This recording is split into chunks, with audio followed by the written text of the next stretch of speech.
After nightly closures and service cuts, city subway riders are finally getting some good news.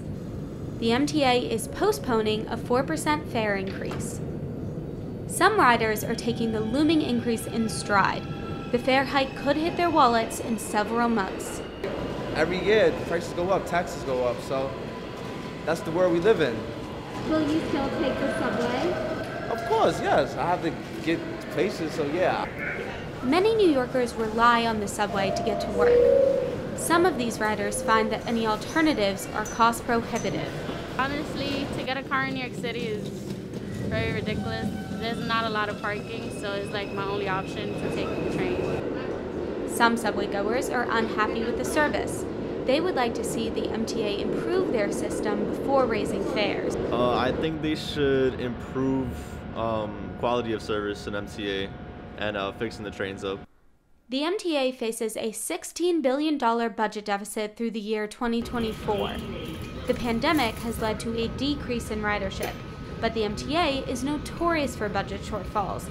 They raised fares as recently as April 2019.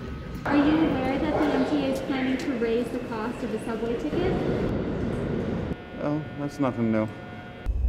Some subway riders were unsurprised by the MTA's proposed fare hike, but for others, the cost of the subway is already too high.